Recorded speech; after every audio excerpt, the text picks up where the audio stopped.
Hello guys, today we'll learn how to do the regeneration of the membrane. We are going to test the membrane for the separation of the antibiotic, which is tetracycline. First task is to measure the concentration of the tetracycline. So already in our previous videos we have learned about the calibration of the dye antibiotic using the UV visible spectrophotometer that we have. So first of all we will measure the concentration. So the concentration of the tetracycline dye here is 45.1. Now this is our PVDF membrane prepared.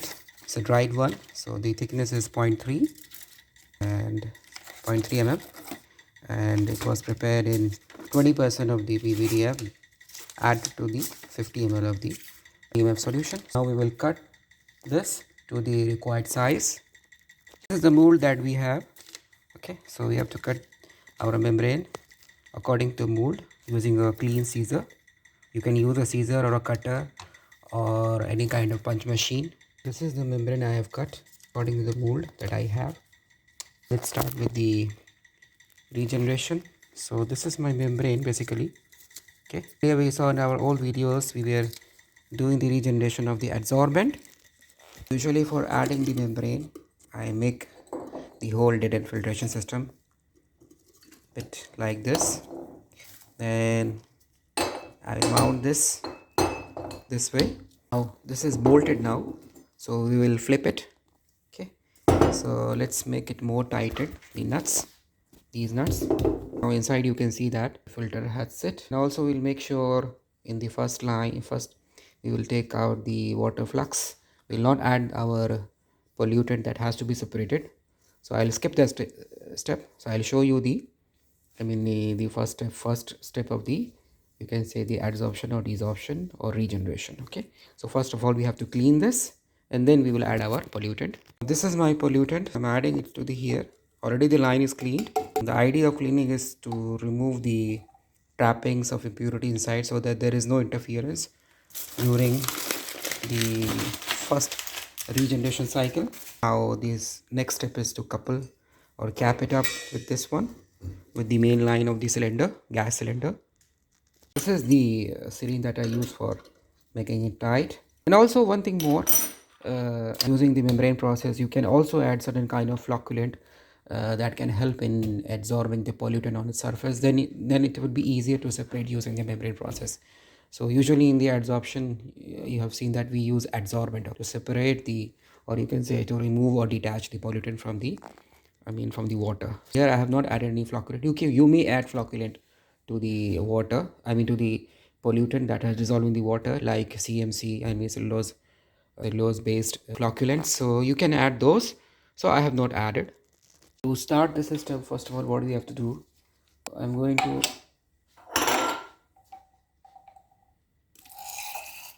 add a clean vial. So when the system starts, so we will collect our the separated pollutant here. Now we have to open this. So this is already open, and make sure this is closed. Now to start the system we have to open this up. So we have started now, and also make sure about the pressure. So here you can see this first line shows 5. So I've started at 5 bar. Now you can see it started to.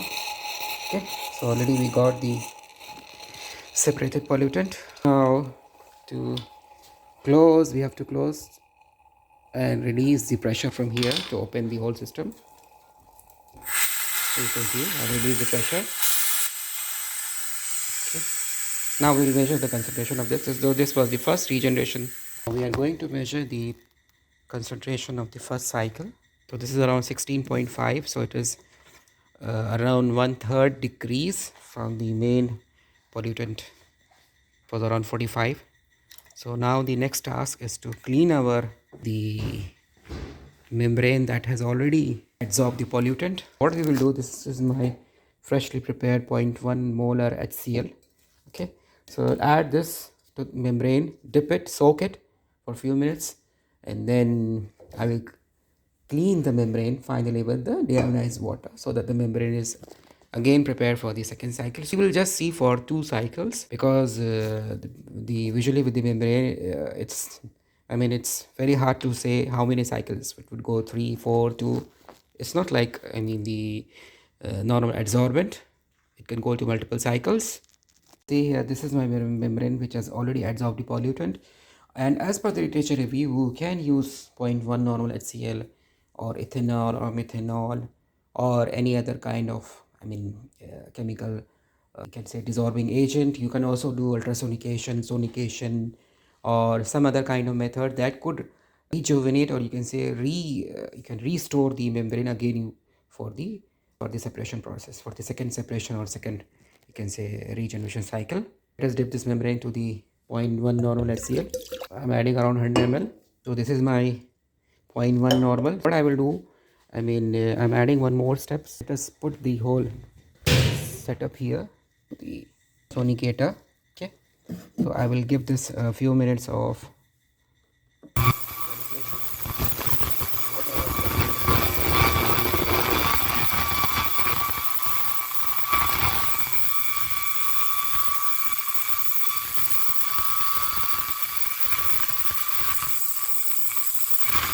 I'm going to wash with the water till it becomes neutral. Now, after washing the membrane,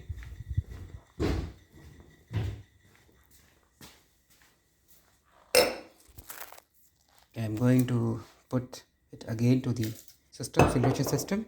Now I will add again the same amount of the pollutant, which is tetracycline, and same concentration. Already I have capped the membrane. And one thing more, I have skipped one step. You should do the flux, put the normal water, deionized water, to clean the line so that there is no interference. Before starting the system, you have to make sure the lines are tightened up, all the lines. Then we release the pressure from here, and you can see the pressure is set at 5 bar.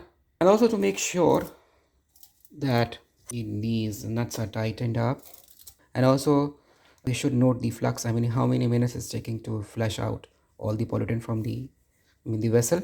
Already the water is out. Release the pressure from here. So this is all about the 2 cycles for the membrane process. Okay, so let us check the concentration of the pollutant now. Let us check the pollutant concentration.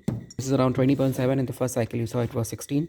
So there is a bit drop in the percentage of separation of the pollutants. This was all about the regeneration of the membrane. In our next consecutive videos, we'll be talking about the cross flow membrane. You can see here. Okay, so you have to put your membrane here, and this is my forward osmosis system which we bought recently. So we'll be talking in detail about these 2 systems. Don't forget to like and subscribe. And the idea was putting to 2 cycles was just to show you how this system and how the regeneration is being done. You can go till more cycles till your membrane is not, it doesn't have a wear and tear on its surface. And also the drop was because maybe the membrane might have suffered, or might have been partially adsorbed. Its surface might have been partially adsorbed by the the pollutant.